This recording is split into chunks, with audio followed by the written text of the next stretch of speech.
Hello guys, and today I'll be reviewing Wandering Star, also by Romina. I've decided a format on doing my series. I'll review each book independently and then review the series as a whole, either at the end of the last book's review or in its own separate video if I feel that I need to talk about a lot. I find this is a way so that I can judge each book on its own merits and not have to rank down a perfectly good book because of the sequel's mistakes. I won't do this for every series, but most series I plan on doing this, and I'll try to do it for all of them. Some series I plan on reviewing that I haven't read recently. I have notes on them, but I know that I hate this one series, and I really want to talk about it. I hate eating the whole series as a whole, but one day I'll go back to the singular books. Also, that series is Miss Peregrine's Home for Peculiar Children. I'll go into that. That's a whole new video. But anyways, Wandering Star. This is the sequel to the Zodiac series. Second book of the Zodiac series. There's 4. And I would recommend reading the first book because this is going to spoil everything. Spoiler warning for both this book and Zodiac. So let's get into the video. The synopsis. Orphaned, disgraced, and stripped of her guardian title, Rograce is ready to live quietly as an aid worker on the Cancerian refugee camp on House Capricorn. But news has spread of the Murad, a group of unbalanced risers determined to overturn harmony in the galaxy and could strike any house at any moment. Then, unwelcome nightmare he is, Oshus appears to Ro, bearing a cryptic message that leaves her with no choice but to fight.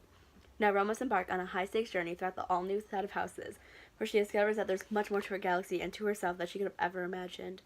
And just when Ro was starting to come to terms with the pain of losing Matthias, the stars deliver the most shocking surprise yet. When I read that, I knew Matthias was coming back, and I almost facepalmed.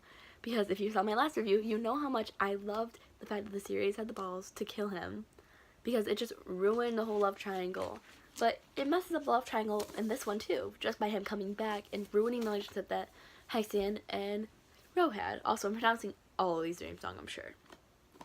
Now for the book as the whole. I really like this book because it has Stanton more and introduces a lot of new characters, introduces a bunch of new guardians, and introduces a character named Errol, who's very important, and a character named Pandora. I love that name. And because I'm into Greek mythology, so I love the name Pandora. So basically, in this story, Ro goes to different houses. She goes to Taros. I think I'm saying that right. Taros? I don't know. She goes to Taros and goes to the Zodiac meeting there, and it's like, you guys, focus on the Murad. Because right before that, so Oshus comes to her and is like, hey, they're not going to attack Capricorn, they're going to attack Sagittarius. Oh no, they're not going to attack Sagittarius, they're going to attack Capricorn. And she's like, oh no, I don't trust myself because the last time I did that, I killed a bunch of people. So she doesn't listen, and she decides to listen when it's too late, and he had already hit, and the master, as they call him, had already hit the house, and people died. Her brother and Errol barely made it out alive, who were staying on that place. Errol is an interesting character. As you know, I've already talked about Ro and Matthias in a different review. I think I talked about Matthias. I didn't talk about him that much, but I feel a lot more for them here. So, Mr. Errol is a turncoat and a deceiver. But I hated the way the book came about it. They're trying to foreshadow it, and I could tell. But it was not working. Subtle foreshadowing would have been either him snooping through their stuff or just looking at things, trying to do research on anything he could. But here, Hyacinth straight up tells Ro that he does not trust him.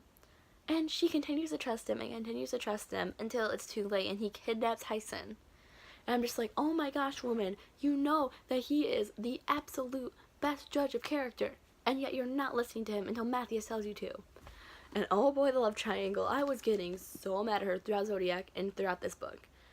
Maybe it's because I've never felt this way about people, any 2 people ever, but I've never been in love with 2 people at the same time, or in general, but I've never been in love with 2 people at the same time, so I wouldn't know. But she kept flip-flopping. At the beginning of the book, she had pushed away Hyacinth because she felt guilty for loving Matthias. And I don't know how she couldn't just choose which one she had stronger feelings for. Maybe people understand this if they've been in that situation, but I don't think anyone really ever has, that they've really felt the same way for both people. I do this with every book that has a love triangle. Even Throne of Glass, which I absolutely love Throne of Glass, I found myself thinking, just choose one. I don't get it. Maybe other people do. I personally don't. But other than that, this book it raises the stakes so much. So Ro and her friends Nishi, Deke, Twain, and Errol and Stanton all go on a ship trying to lure out the Murad so they can meet the master. And so 2 Murad members, I don't know how to say their names or even remember them very well, so I'm not going to call them the Murad members. They come on board and they're like, okay, drop your weapons, we're going to kill you because you are Ro and you were the former guardian. So they kill Deke, who was in love with Nishi, and Nishi loved him, and they kill him, and they kill Twain. And Ro, just the way this author writes emotions, I know I gushed about this in the last one, but the way she writes emotions are so great. And it's just, I cried in the middle of algebra class because this book made me cry while I was reading it in math. I'm not even joking about that. No one questioned it. But that was a really sad part because it was just, she had dealt with losing one of her best friends, and her best friend was talking about how she wanted to die because she wanted to be with him. And I was like, oh no, honey, Nishi. I love Nishi. She is such a cool character. The way I imagine her being such like a punk rock edgelord. She's not, but that's how I imagined her, just based off her name. I know, I'm weird. And then Pandora and Matthias. Matthias was kidnapped by the Murad when they thought he'd died, and he had been tortured with Pandora. They had stayed in the cell, and Pandora was the only thing keeping him sane, leading Ro to feel a lot of jealousy for that, which I don't get, because a woman, you're in love with Hyacinth. I like Hyacinth, if you couldn't tell. Matthias is too Matthias for me. I couldn't deal with him, personally. Same with Hyacinth, I couldn't deal with either of them. Oof. But they were good characters, it's just, personally, I would not like them if I met them, but I like them as characters, so. But, and Pandora is, I like her. The way I imagine her is just a very small girl. Like, probably as small as me. I'm 5'1", probably smaller. But this book, it was shorter than the last one, but it felt like it fit in so much more. There were so many more deaths that, like, hit home. Errol's betrayal really shook, and I wasn't that shook. I expected it, but I was like, oh, they must be leading me on a false trail because Tyson keeps bringing this up, that he's a bad guy, and that Ro is not trusting him. But no, he was bad. But this was still a pretty good book. I rank it maybe a 7 out of 10, a little lower than its predecessor. But hopefully the other 2 books can lift this one up and help support the series as a whole. Anyways, this is Mary's Book Corner, and I still don't have an intro. Bye, guys.